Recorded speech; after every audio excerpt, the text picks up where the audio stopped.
fucking amen. Mostly shenanigans, aka mostly beef. Member of the community, really putting the Gatac Syulen to the test. He's saying, is it really the best starter ship? Let's find out. He's going to put it through its paces. Hello, everyone, and welcome back to another mostly shenanigans ship test and analysis.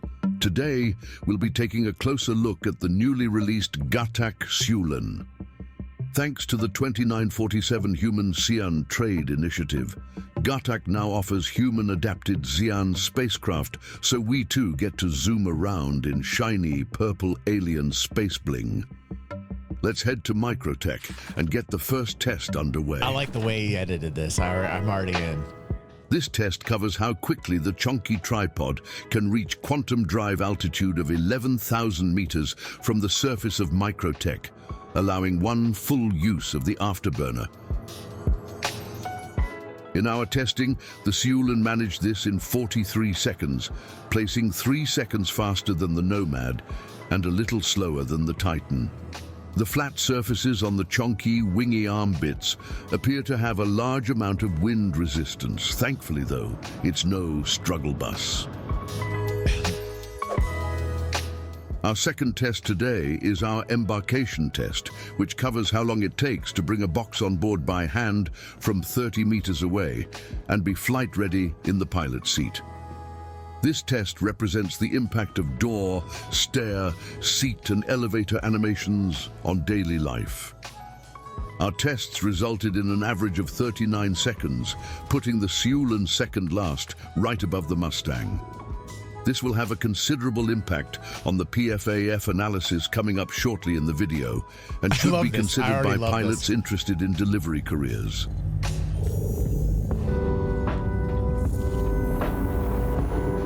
The third test, planetary landing and disembarkation.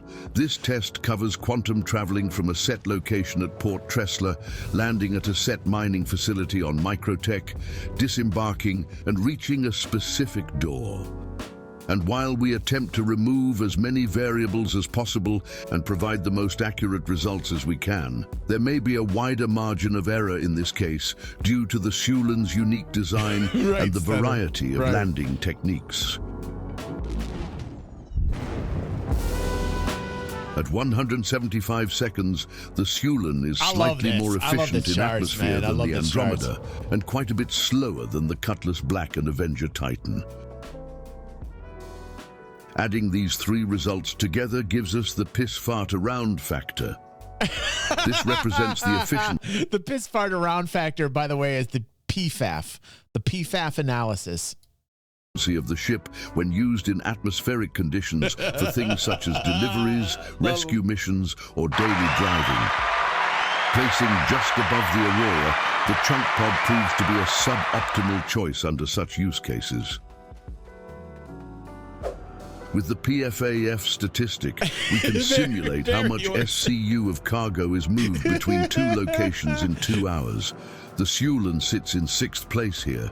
The Avenger Titan and Nomad are better options under these circumstances. The unboosted cruising speed at approximately 2,000 meters altitude on Microtech also shows us that the Syulen won't be winning many planet-based races anytime soon. Perhaps the ship will show us some other qualities when it comes to space flight. Now, surprisingly, Cadet Kevin has agreed to come back and help us with some of our tests under the condition no bombs or drugs are involved this time. So here's Kevin, helping us answer an important question. Can the Syulen drill through this frozen lake on Microtech?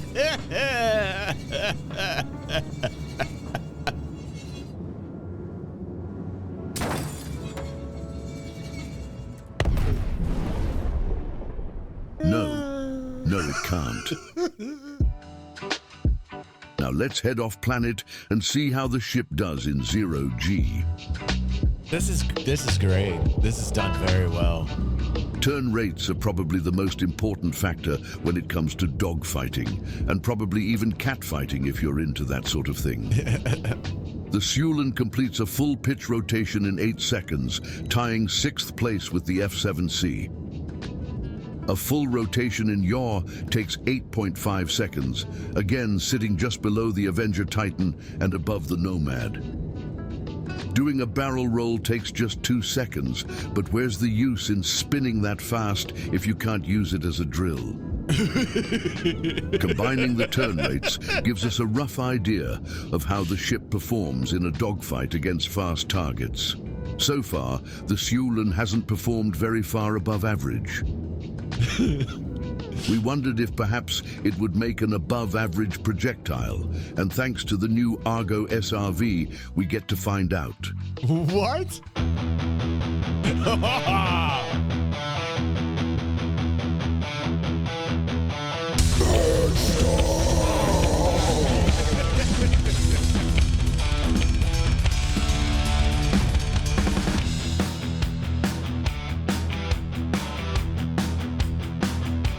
I love Mosley's shenanigans. He deserves so much more credit.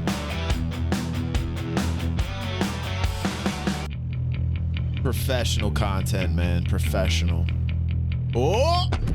Oh! Wow. Wow. Let's look at that again, shall we, Pepe? Let's just look at that again. That was... I like that. That was good. That was good. Yes! You're not gonna hate me! Wow. Well, shall we even slow-mo that? I think we should even slow-mo that. I think you're right. I think you're right, dude. Like that had some slow-mo potential right there. Let's do it.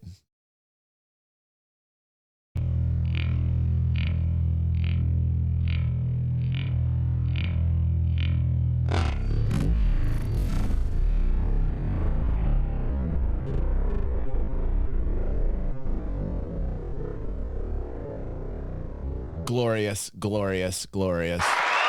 Good call. Good call on that one. Good call on that one. That's why you got the green tickle sword, Oz. Marco would be proud. This also makes a good case for why you should never leave your ship open, because that was not our ship. Yeah. Jokes. Moving on to the Syulen's thruster performance, starting with forward thrust. At 9.7 G, our blunt purple drill bit picks up pace reasonably quickly in a straight line. Strafing up comes in at 5.4 G, putting the Syulen behind most of the competitors when it comes to avoiding incoming fire with common dogfighting maneuvers. Right This fingers? is also the case with strafing down coming in at 2.8 G. The Syulen manages to top the chart for lateral strafing, which isn't really beneficial when upward and downward thrusters are about as strong as American beer. Combining the strafing axes together, this represents the jerk profile of the ship, its effectiveness at dodging incoming fire. The Syulen sits near the bottom of this list, meaning it will often have to rely on mitigating incoming damage rather than avoiding it. When it comes to reverse thrust, it's borderline attempted murder. No one deserves a dislocated spleen just for tapping the space brake. As a side note, the Syulen accelerates faster in reverse than the struggle bus can in any direction. Oh. And if you laughed because I said jerk profile, then you need to grow up. We're trying to make a serious show here. Yes, sir! You're not gonna hate me! Now back to Microtech, where Cadet Kevin is set up ready for our next test. Kevin agreed that finding out how well the Syulen handles a storm on Microtech should be pretty straightforward. Unfortunately for Kevin, this particular storm is packing 80 surface-to-air heat-seeking missiles. You're not gonna hate me! I hope Kevin brought his brown pants today, because in a few moments' time, he's about to discover it's not a snowstorm he's waiting for. Value-added gameplay. Value-added gameplay right here. He's off the ground, off to a good start. The Syulen might actually be fast enough to escape a target lock from the Storm AA.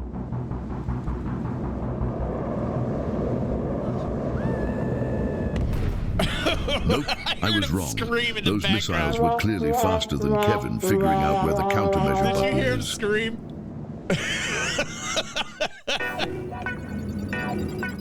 Looking at firepower, the Syulen comes equipped with 3 fixed size 3 hardpoints. With Panther laser repeaters, the sustained damage output per second comes in at 540, again, relatively average. With 12 size 2 missiles, the Syulen sits just below the Cutlass Black when it comes to total payload, which is reasonably respectable. When comparing shields, we count only one face of shields that have multiple sections to represent total hit points facing a single direction. At 3,300 hit points, the Syulen sits in 5th place.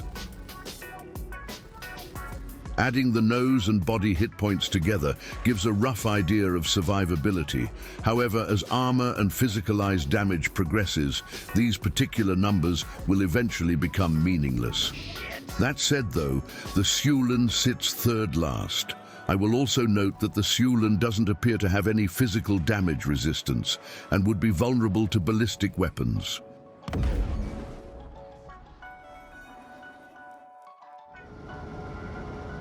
As a reward for being such a good sport, we decided to let Kevin take the Syulen to try it out for himself. He might like it more than we did. As for our conclusion, the Gatac Syulen is not a great starter ship. In most of our tests, it performed average or below average. Apart from having a very unique design, attractive textures, and the world's best toilet animation, there doesn't seem to be a particular role it's very good at. Maybe it can redeem itself by surviving a hammerhead attack. Or maybe it can't. On that note, today's analysis comes to an end. We'd love to hear your thoughts on the Syulen in the comments. And if you'd like to pay your respects to Cadet Kevin, hitting that like button under the video might just cheer him up a bit. Thank you for watching, and I look forward to seeing you in the next one.